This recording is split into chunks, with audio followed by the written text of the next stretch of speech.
Together's amazing. Together we're blazing. Together we'll go all the way. Together I'll cry with you. Together I'll die with you. Together we'll go all the way.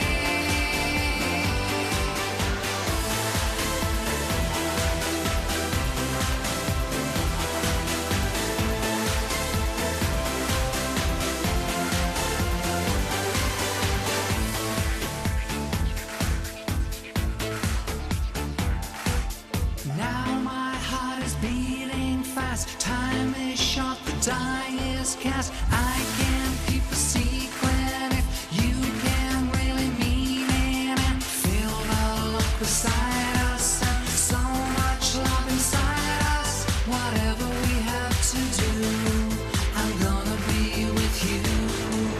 Together's amazing. Together we're blazing.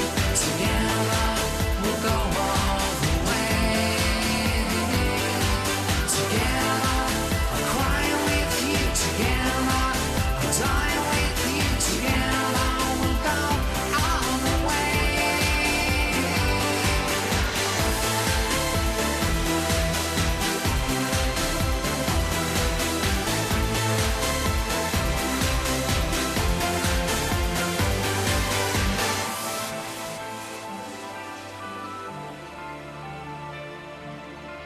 Everything's easy in this state of mind. The world starts to fade as we leave it behind. Together's amazing. Together we're blazing. Together we'll go all the way. Together I'll cry with you. Together I'll die with you. Together we'll go all the way.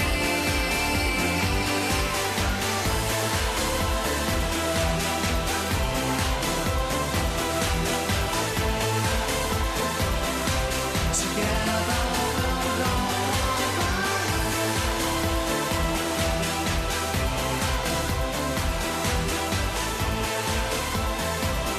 Together we'll go all the way.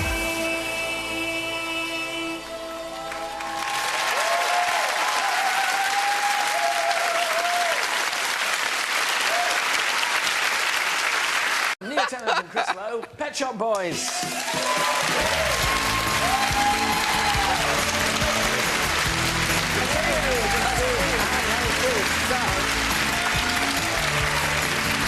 Chris, I find myself every time you come on envying your hats. I mean, Or my coat. It was a mirrored coat last time. it was a mirrored coat last time, which you found incredibly difficult sitting down in. And the chair has never recovered. It's slashed to pieces now from the mirrored did coat. it? Oh, well, send the bill. It's all right.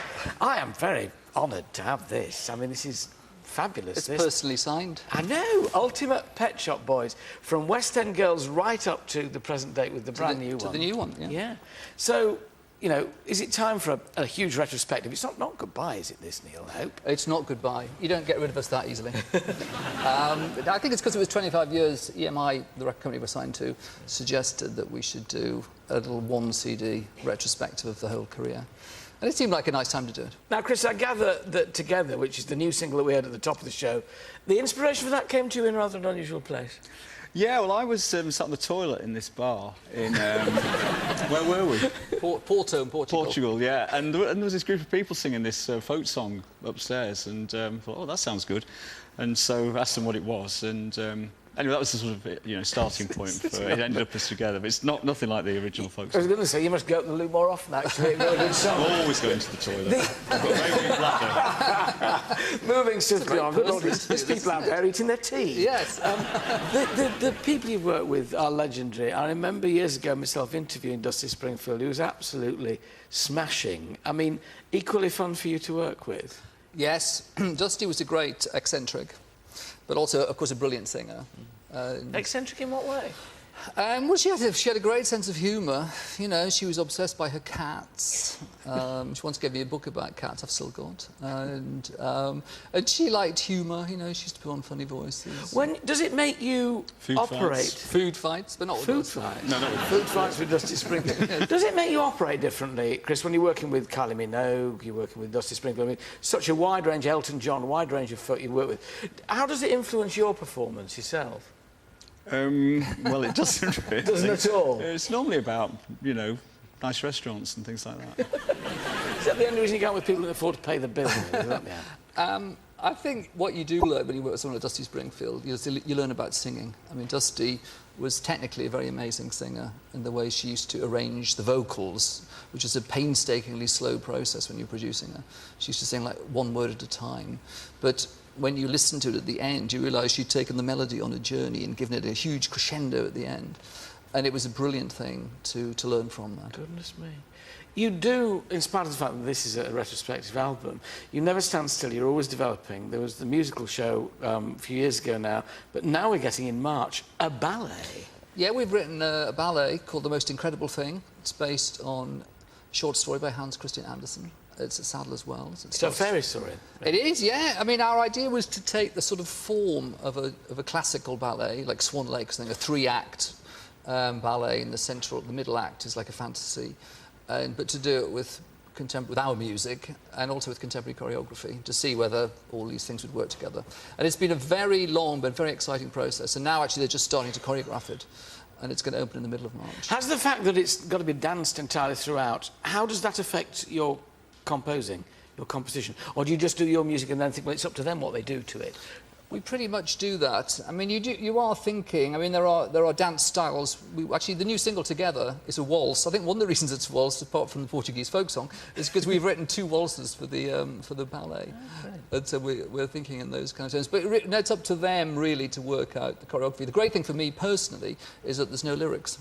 So you don't have to worry about composing. So it's melodies, but not lyrics. Do you look, Chris, at new singers, you know, the likes, you know, the Pixie Lots and the Lady Gagas and all that thing, and that kind of performance, and think, well, we're still hanging on in there, guys. I mean, do you admire a lot of these new singers, or do you think there's not much substance to them? No, always interested. I mean, it doesn't need much substance to pop music. That's one of the joys of it. But, you know, I watched T4 yesterday and watched all the young artists on that. I wish we were part of it, really. I hate being at home watching it. I mean, but you still are in a way. I mean, what keeps you going, Neil? What drives you forward? It's just always the excitement of going into a studio or a room or whatever and coming up with something new. It's always seemed to me miraculous that you can go into a room and come out with something that didn't exist before. And that is, I think that's why most people write songs and make music. Do you enjoy the performance as much as you always do? I enjoy it probably more than I used to. This tour we're finishing actually in a couple of weeks in Hammersmith. We're doing a gig for Mencap on December the 8th. But this show, it's so theatrically conceived. It's such fun to be in. I feel much more comfortable than I've ever felt before on stage. Wonderful. Well, it's been great to have you. Neil and Chris will be back a little bit later in the show to perform an exclusive, thanks to the wonders of modern technology. They'll be reunited with the late Dusty Springfield to perform What Have I Done to Deserve This? But for now, my thanks to incredible Pet Shop Boys. Thank you.